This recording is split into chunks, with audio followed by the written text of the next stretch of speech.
Assalamualaikum warahmatullahi wabarakatuh. Halo semuanya, jumpa lagi dengan saya Chow Sing Sing, kurator dari podcast horor Night Story. Halo, apa kabar semuanya? Semoga kalian pada sehat semua ya. Dan seperti biasanya pada malam hari ini saya kembali dan akan membawakan sebuah kisah mistis untuk kalian semua. Kisah mistis kali ini datang dari Mas Fahri Seno yang menceritakan tentang lemburnya di kantor baru. Seperti apa kisahnya? Mari kita simak. Assalamualaikum warahmatullahi wabarakatuh. Selamat malam Mas Chow Sing Sing dan para pendengar podcast Horror Night Story. Masih dalam suasana Idul Fitri, saya ucapkan mohon maaf lahir dan batin. Terima kasih saya ucapkan kepada Mas Chow Sing Sing karena sudah mau membacakan cerita saya. Dan semoga selalu diberikan kesehatan untuk terus dapat menghibur kami dengan podcastnya. Hari ini saya ingin berbagi cerita mistis yang saya alami pada saat saya dimutasi ke Cibinong, Kabupaten Bogor. 2 bulan menjelang hari pernikahanku, aku mendapatkan sebuah kabar baik. Pengajuan untuk mutasi ke sebuah cabang baru di perusahaan tempatku bekerja disetujui oleh manajerku. Akhirnya, aku tak perlu memikirkan untuk mencari pekerjaan baru jika sudah menikah nanti. Promosi dan mutasi ke sebuah cabang baru di daerah Cibinong, Kabupaten Bogor menjadi kabar baik bagiku. Meski jarak kantornya cukup jauh nanti dari tempat tinggal kami setelah menikah, tapi aku masih merasa lebih baik daripada harus LDR setelah menikah atau mencari pekerjaan baru di kota yang amat asing bagiku. 1 November 2016, aku sudah diharuskan masuk ke cabang baru itu. Awalnya aku akan menumpang di rumah keluarga di daerah kota Bekasi. Namun ternyata jarak dari Bekasi ke Cibinong cukup jauh.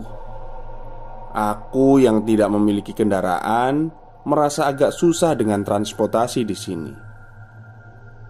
Jika menggunakan KRL akan memakan waktu dan membuat aku terlambat masuk ke kantor. Singkat cerita, aku memutuskan untuk ngekos di daerah kantor agar lebih menghemat biaya transportasi. Aku dibantu oleh seorang teman yang asli Bogor untuk mencari kos di sini. Ternyata kos di daerah kantor itu sudah hampir semuanya diisi oleh karyawan kantoran yang lain. Ya, memang kantorku itu seperti sebuah kawasan yang luas. Dalam satu kawasan itu terdapat 7 perusahaan, sehingga karyawannya juga sangat banyak. Dan banyak dari mereka yang merupakan perantauan dari luar Cibinong, sehingga mereka lebih memilih kos di dekat kantor. Akhirnya aku mendapatkan sebuah kos dengan fasilitas yang cukup bagus dan harga yang lumayan murah, 500.000 per bulan. Karena cabang Bogor 2 ini baru dibentuk, banyak pekerjaan yang harus aku selesaikan. Sering sekali aku harus pulang larut malam. Bersyukur ada kawan baikku, Okta, yang selalu menungguku. Melihat itu, manajerku memasangkan kami berdua untuk mengurusi aset perusahaan.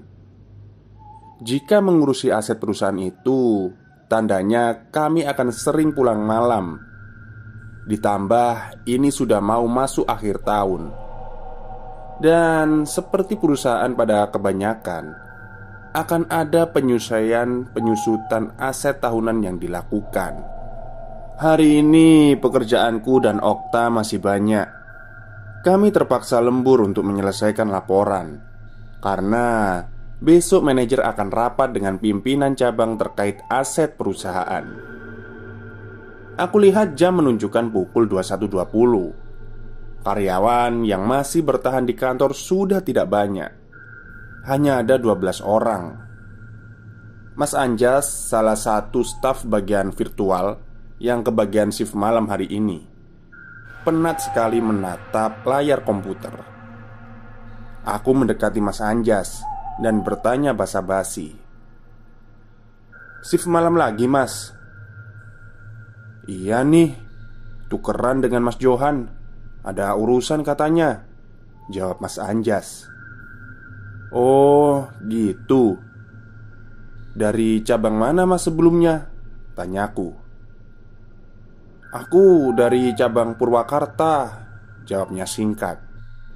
Belum aku melanjutkan pertanyaan ke Mas Anjas, Okta datang dan mengajak untuk mencari minuman ke depan. Di depan pintu masuk kawasan ada sebuah toko yang buka 24 jam. Akhirnya aku berdiri dan pamitan ke Mas Anjas. Tak lupa menawari apakah dia mau menitip sesuatu. Jawabannya tidak. Dan kami langsung menuju pintu keluar. Keluar dari ruangan kami yang disambut langsung oleh lobi yang gelap karena lampu sudah dimatikan oleh satpam. Kami pun turun dan berjalan keluar. Suasana di sini benar-benar gelap karena tidak semua pojok lokasi diberi penerangan. Apalagi di sebelah kanan gedung kantor adalah sebuah bengkel mobil yang tak kulihat ada satu lampu pun hidup di sana. Hanya banyak mobil-mobil pengangkut barang saja terparkir untuk diperbaiki. Kalau aku bilang, ya seperti kuburan kendaraan. Jarak dari kantor ke depan gerbang lumayan jauh karena ini sebuah kawasan yang luas. Sepanjang jalan aku memperhatikan sekitar. Dalam keadaan gelap, kawasan ini terasa lebih luas daripada siang hari. Sesampainya di toko, kami membeli kopi dan sedikit cemilan untuk di kantor. Setelah selesai, kami pun kembali ke kantor. Sebelum masuk ke kantor, aku menoleh ke arah jembatan yang menghubungkan antara gedung kantor dan gedung aula utama. Seperti ada seseorang yang berdiri di jembatan itu. Ada seorang berpakaian satpam berdiri di jembatan itu membelakangi kami. Aku tak ambil pusing dan langsung masuk menuju pintu kantor. Kami disambut seorang satpam yang berkata, "Waduh, banyak nih amunisinya. Untuk lembur ya Pak?" tanyanya sambil tersenyum pada kami. "Oh iya Pak, masih banyak kerjaan. Bapak mau kopi? Ini kami ada beli tadi," kataku sambil mengambil 2 buah kopi botolan dari dalam plastik. "Wah, terima kasih banyak Pak. Lumayan untuk teman malam ini," jawabnya senang sambil menerima kopi dariku. "Iya Pak, itu dibagi sama temennya ya Pak. Jangan diminum sendiri," balasku. "Waduh, saya sendirian Pak hari ini.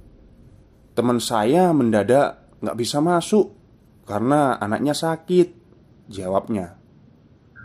"Lah, tadi saya lihat ada orang di jembatan atas Pak." "Ah, salah lihat mungkin Bapak. Gak ada satpam lain yang masuk Pak. Cuma saya aja. Semua pintu juga sudah saya kunci. Ini kopinya terima kasih ya Pak."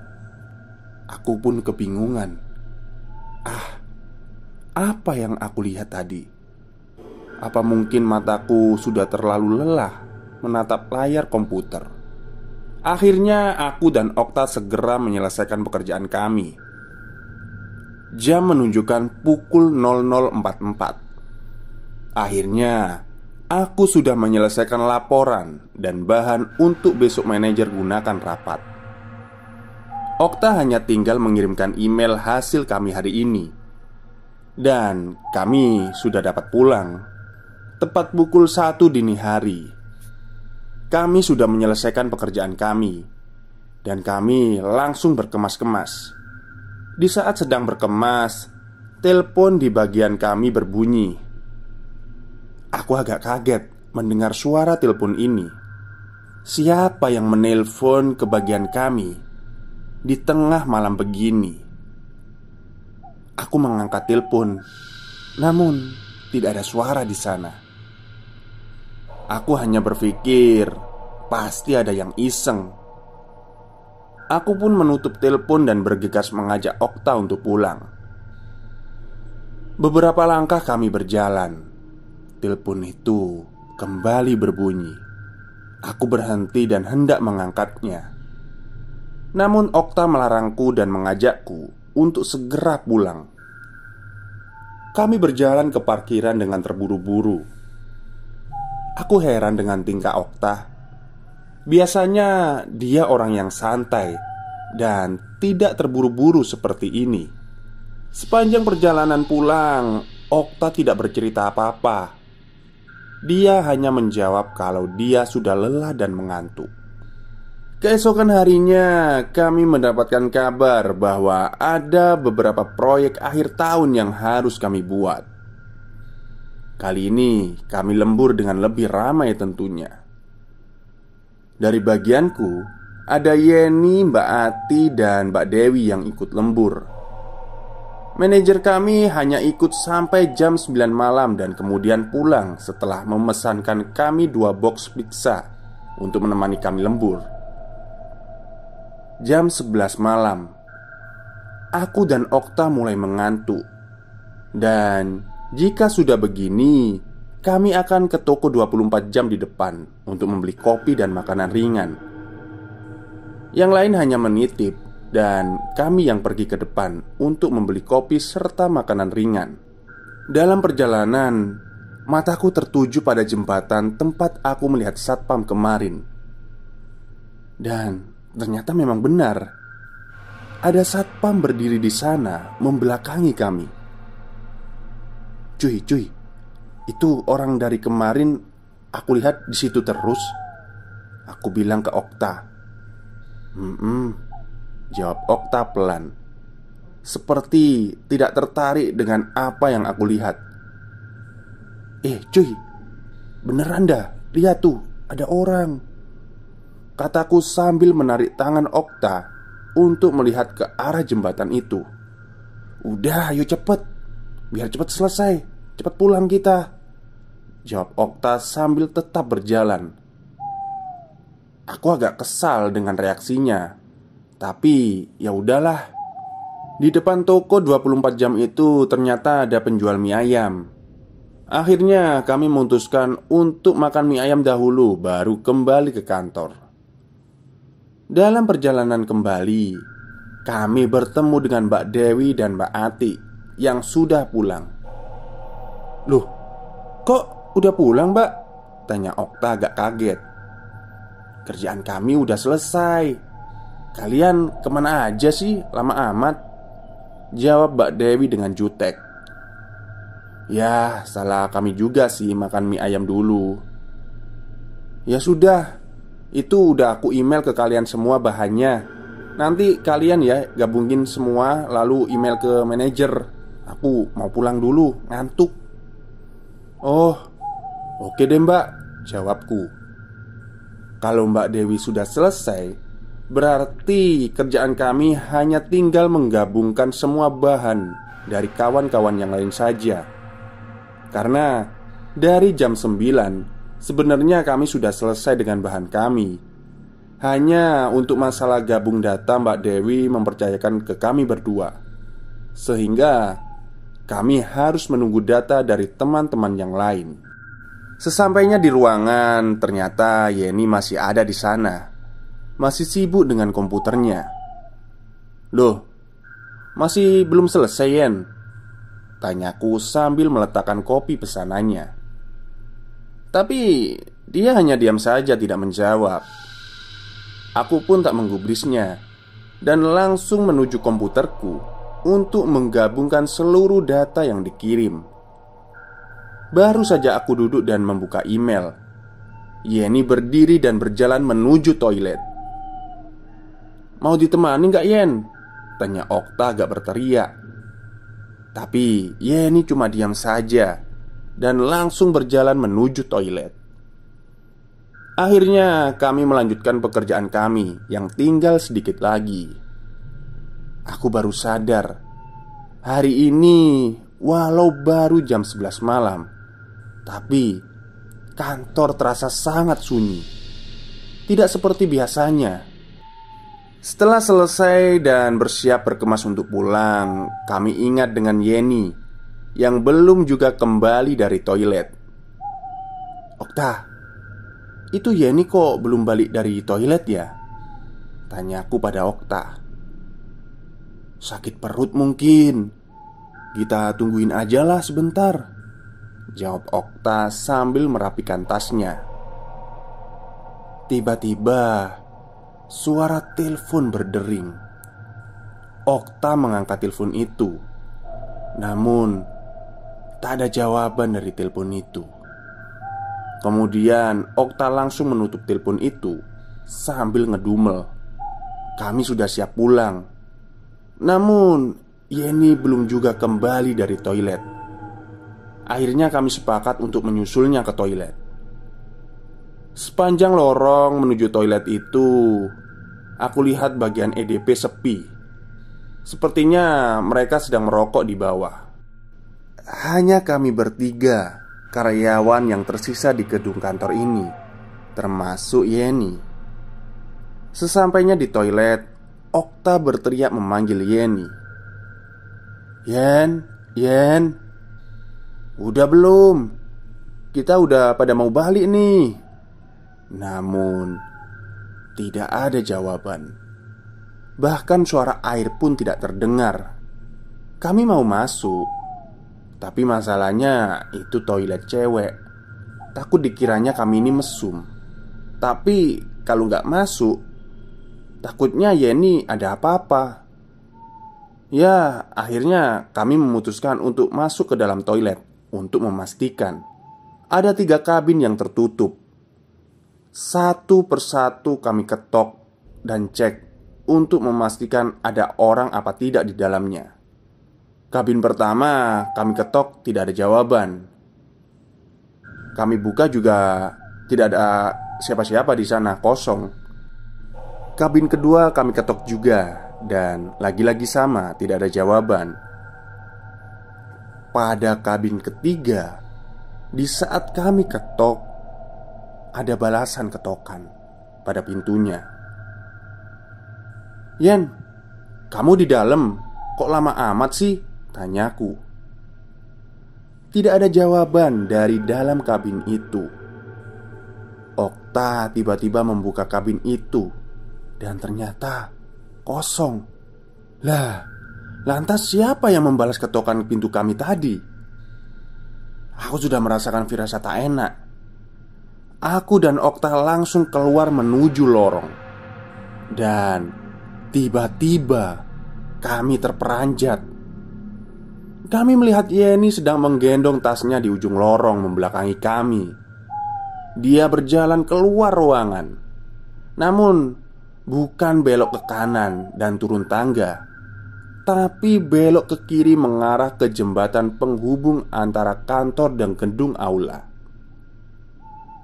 Karena penasaran, kami bergegas mengejarnya. Ruangan masih sepi. Tidak ada karyawan lain selain kami. Sesampainya di depan pintu jembatan, aku hendak membukanya. Namun pintu itu terkunci. Dan kemana Yeni pergi? Tidak ada ruangan lain dan jalan lain dari sini. Kami saling berpandangan dan yakin kalau kami harus bergegas untuk pulang. Setelah berjalan kembali untuk pulang pada lorong kantor menuju ruangan, tanpa sadar kami menoleh dan melihat sosok Yeni di ujung lorong berjalan ke arah toilet kembali. Aku dan Okta segera menyusul ke arah toilet. Namun langkah kami terhenti, teringat dengan kejadian yang baru saja kami alami di dalam toilet. Okta tiba-tiba berlari keluar. Aku yang terdiam melihat Okta berlari, kemudian menyusulnya, setelah dia melewati pintu ruangan dan berbelok ke arah tangga pintu depan. Aku baru menyadari betapa sunyinya kantor ini, dan hanya aku sendiri yang ada di dalam sini. Aku mempercepat langkahku dengan keringat mengucur. Ternyata Okta menungguku di depan kantor dengan nafas yang masih memburu. Aku coba mengatur nafas. Okta hanya diam melihatku dan berkata, "Cuy, aku lihat Yeni ke sana tadi," sambil menunjuk ke arah bengkel mobil. Di awal cerita tadi saya sudah menyebutkan bengkel. Ya, bengkel yang seperti kuburan mobil rusak itu. Okta melihat Yeni berjalan ke arah sana. "Kamu yakin, Ta? Nggak salah lihat?" tanyaku dengan raut wajah kebingungan. "Iya bener, tadi dia jalan ke arah sana. Aku tadi mau lari ke parkiran motor karena takut ingat kejadian di toilet. Sampai di luar, aku lihat Yeni jalan ke arah bengkel. Makanya aku tunggu kamu turun. Ayo kita lihat, mau kemana sih dia sebenarnya?" jelas Okta kepadaku. Asem dalam hati. Dia mau ninggalin aku sendirian tadi ternyata. Sekarang malah ngajak ke tempat yang paling serem menurutku. "Ya udah, ayo cepet kita lihat. Takut ada apa-apa nanti dengan anak itu," jawabku singkat. Bengkel mobil ini berada di dekat kantin kantor. Jalannya menurun dan langsung berbatasan dengan tembok. Hanya ada sebuah bangunan yang tidak terlalu besar untuk sebagai kantor administrasi dan tempat peralatan montir. Kami masuk ke sebuah tanah lapang, tempat beberapa truk dan kendaraan diparkir menunggu untuk diperbaiki. Dan ada beberapa mobil yang sepertinya sudah tak bisa diperbaiki, namun dibiarkan begitu saja. Persis seperti kuburan mobil, aku melihatnya. "Di mana, Tah? Sepi banget di sini," tanyaku. "Nggak tahu. Coba kita cari aja deh," jawab Okta singkat. "Kelontang, kelontang, kelontang." Suara besi jatuh memecah keheningan. Mata kami langsung awas melihat sekitar. Suasana ini begitu mencekam. Kami mencari di mana Yeni berada dengan penerangan yang minim. Di kepalaku sempat berpikir, kemana satpam yang biasanya berpatroli? Kenapa tidak ada yang terlihat satupun di saat seperti ini? Seharusnya ada puluhan satpam yang piket malam setiap harinya. "Kelontang, kelontang, kelontang." Kembali terdengar suara besi jatuh. Cuma kami tidak melihat dari mana arah besi itu. Tiba-tiba Okta terdiam dan matanya tertuju pada satu arah. Di depan sebuah mobil yang sudah terbengkelai, aku melihat dengan jelas ada sosok pocong yang tengah berdiri melihat ke arah kami. Sontak Okta langsung berlari meninggalkanku kembali.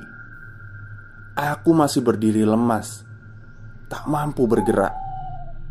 Kelontang-kelontang suara besi jatuh kembali terdengar. Itu membuatku kaget dan memiliki tenaga untuk bergerak dan bergegas berlari. Aku berlari ke arah parkiran kendaraan karyawan, karena di sana ada sebuah pos penjagaan dan selalu ada orang di sana. Sesampainya di sana aku menemukan Okta dengan nafas yang terengah-engah, sedang dikerumuni dua orang satpam yang sedang berjaga. "Mas, kenapa?" tanya salah seorang satpam kepadaku. Aku tidak menjawab. Aku masih mencoba mengatur nafasku. Di bengkel ada pocong, Pak," jawab Okta setelah nafasnya mulai teratur. "Ini minum dulu, Mas." Salah satu satpam menyodorkan 2 gelas berisi air kepada kami. Setelah minum dan tenang, barulah kami menceritakan apa yang sudah kami alami. "Loh, kalau Mbak Yeni udah pulang dari tadi," kata salah seorang satpam, yang kemudian aku tahu ternyata dia tetangga Yeni. "Sepertinya kalian sedang dikerjain oleh yang punya tempat ini," jelas satpam yang tadi menyodorkan kami minum. Kang Barda, begitu mereka memanggilnya. Dan beliau adalah warga sekitar kawasan perusahaan. Beliau menjelaskan kepada kami bahwa itu adalah penunggu tanah ini. Dia tidak bisa dipindah kemana saja, sehingga seringkali menunjukkan wujudnya dalam berbagai bentuk. Dan apesnya, kami berdua yang sedang lembur ini menjadi sasarannya. Dari hari pertama kami lembur, sebenarnya Okta sudah merasakan bahwa ada yang aneh dengan suasana waktu itu. Tapi Okta diam saja karena tidak mau membuat aku takut dengan ceritanya. Dia sudah merasa bahwa yang aku lihat itu memang bukan manusia, melainkan penunggu kawasan ini. Beberapa hari setelah kejadian itu, kami bertanya pada Yeni, kemana dia? Dan benar saja, dia sudah pulang duluan sebelum Mbak Dewi dan Mbak Atik pulang. Jadi Yeni itu pulang terlebih dahulu, kemudian baru disusul Mbak Dewi dan Mbak Atik. Kami tidak menceritakan apa yang kami alami kepada yang lain, tapi setiap akan lembur, kami akan memastikan tidak hanya kami berdua yang lembur. Dan jika memang kerjaan belum selesai, namun yang lain sudah bersiap untuk pulang, kami juga akan bersiap untuk pulang. Kami sudah tidak mau lagi menjadi orang terakhir yang lembur di kantor. Ya, cukuplah dengan semua kekacauan ini. Saat ini aku sudah pindah ke Pulau Kalimantan, sedangkan Okta masih di Cibinong. Namun kantornya sudah pindah ke gedung baru yang ada di depan, karena dia dan beberapa kawan lainnya naik jabatan menjadi staf region. Dan gedung lama tetap menjadi kantor perwakilan Bogor 2. Sekian cerita saya pada hari ini. Mohon maaf bila dalam penulisannya banyak kata-kata yang salah ketik. Sekali lagi, saya ucapkan terima kasih sudah membacakan cerita saya. Oke, terima kasih banyak kepada Mas Fahri Seno atas pengalaman mistisnya pada malam hari ini ya. Dan penulisannya sangat rapi dan tertata ya. Ceritanya juga runtut. Saya suka sekali. Dan memang apa ya, tidak asing lah ya. Setiap kantor itu pasti mempunyai penunggu. Sekolah, kantor, rumah itu pasti ada penunggu. Oke, mungkin itu saja komentar saya pada malam hari ini. Semoga Anda semua terhibur. Selamat malam dan selamat beristirahat.